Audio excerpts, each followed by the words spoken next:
that you're capable of getting up into the overhead position. Okay? 115 pounds. Okay. Okay. Well, let's just put on a load and we'll start working you up and see what you get to today. Yeah. All right. So, address the bar as if you're going to do a back squat. Nice and centered on those traps. Feet are directly under your hips. Set your hands to what your overhead squat will be because you're not going to move them again. Go ahead and do it. Okay. No, I want you to go ahead and go to your overhead squat. So you're getting it, go ahead and get it. Good. For a while you'll be able to push press it. That's okay too. Okay, you can do that and rack it, but it's going to be better if you can bring it back behind your head, and that way you're always ready. If you're going to do another one, and if you can't, you can just step into the rack and recover.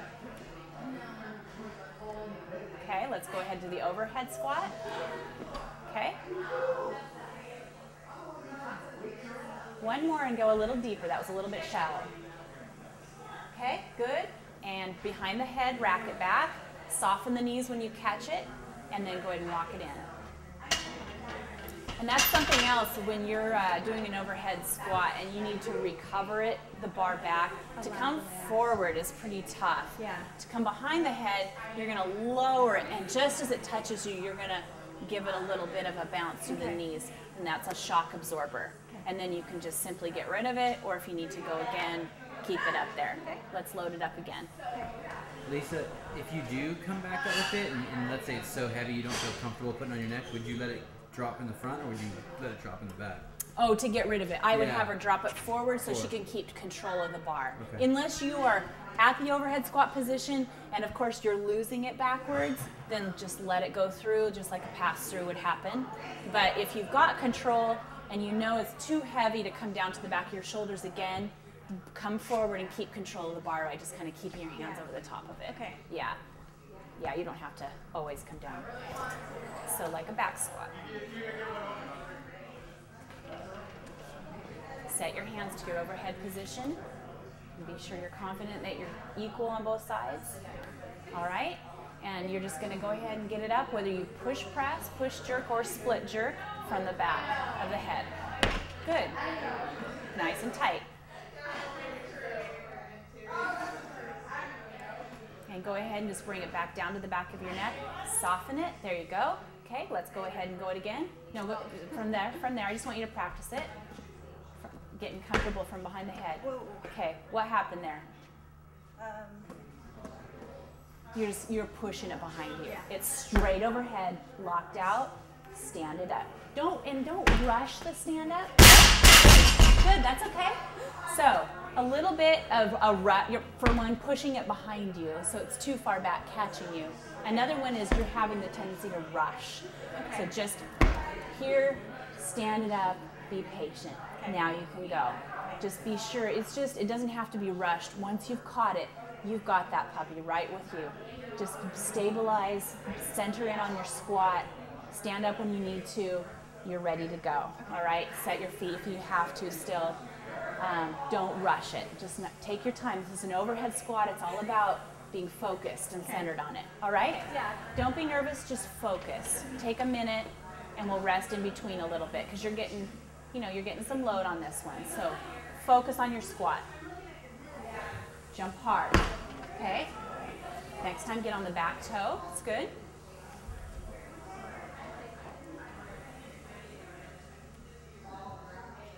Okay, recover.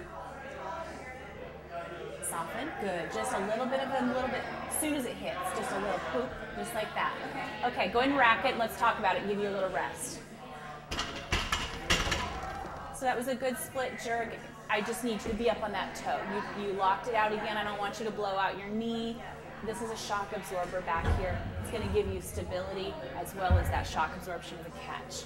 So again, you need to just focus on when you go, think about where you're going with it. Think about what you're doing. You've got a good set. You're ready to go. You've got to be super sharp and explosive. As that weight gets higher and higher, you are punching it away from you, and you've got to have a good solid landing. So land on that back toe. Let's do it one more time at this weight, and then we'll see if you feel comfortable going up a little bit. Yep.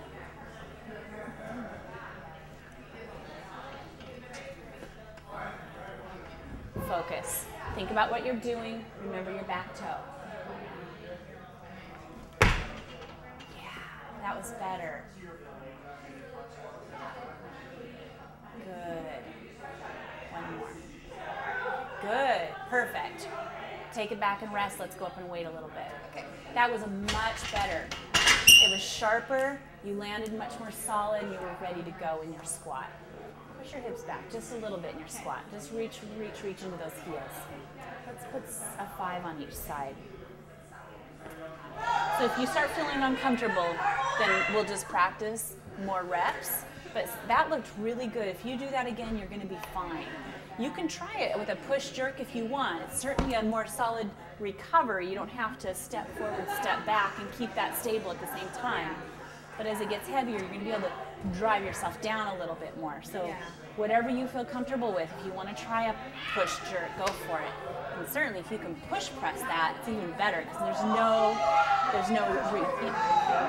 sure, same thing. It's the same thing. You're just not catching it low. But as you get heavier, obviously, that's the most efficient. For push press it as long as you can, because then you don't have to recover anything. Then go to the push jerk and the split. Focus. Get aggressive. Hut! Yeah, solid. That's great. Beautiful, recover. Beautiful. How'd that feel? Pretty good. That was really nice. That was good. You had a really good sharpness to that jump and that jerk. That's great. Okay. Yeah. No, just a little bit. Don't think about what's on there. Just good. That seemed like it went well. How did your squat feel? Good. It looked good. Let's try a 10. All right. Focus. Focus on what you're doing. Be aggressive and sharp. Jump hard and lock it out. Jump hard. Hut! Yes.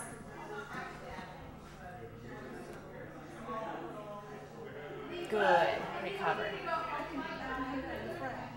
You can if you want, sure. Good. Sorry. No, that's totally fine. However you feel like you can do it. But after a while, it's going to get too tiring. So after a while, just like save your energy. That's good. That's fine if you can catch it, because then you don't have to pick it up from the ground. So one way or another, you're going to have to lose a little energy there. That was beautiful. Let's go up. 5s? Yeah. Yes. So whenever I'm working out, I'm always wondering, like, okay, so there's 10 on here right now, right? Uh-huh. And then I'm always like, well, should I put a 5 on there? Should I take this off and put a 15 on there? Is there any, like, difference? Is there any benefit to having less plates or more plates? I don't know the answer to that. My feeling about it is keep it tight. I mean, after a certain period of time, I don't want a ton of plates out here. For one, that can cause some slop, because there's a lot of moving parts there. And so keeping it tight and in certain plates, but at this point we're good.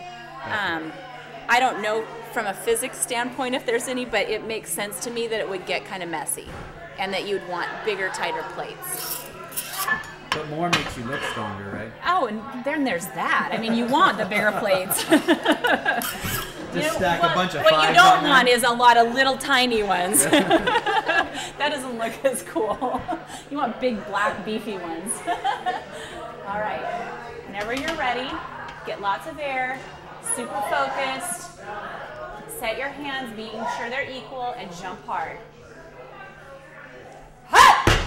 Tight, tight. Okay. Now focus. You're going to squat. You got that. You were successful. Nope. Good, good.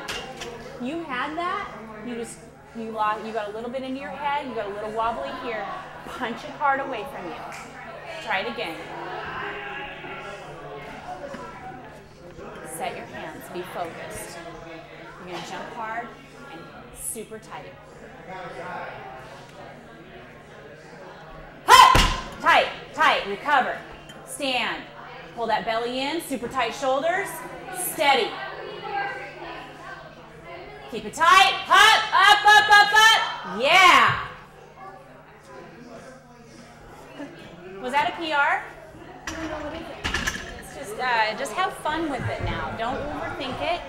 You're gonna do a split jerk and you're just gonna like, bam, you're getting it up there.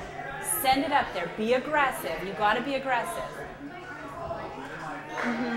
Yeah, they were fine. I think you just were a little soft in your dip. You kind of overthought it. Gave us some second thoughts in the middle of it. Don't do that. Just get mad, stomp your feet, look at that bar and like, I'm doing it. I've got this thing. Punch it away from you as hard as you can. Be aggressive. Jump hard. Down and out. And yeah. Keep it tight. Keep your belly tight. Now focus on your squat. Good. Push those knees out. Good. Keep it tight. Go for 2 more. Push those knees out. Push those knees out. Keep it tight. Down. And knees driving out. Drive it hard. Good. Rest. Beautiful. That was solid. That was a 3-rep max. Right on. PR.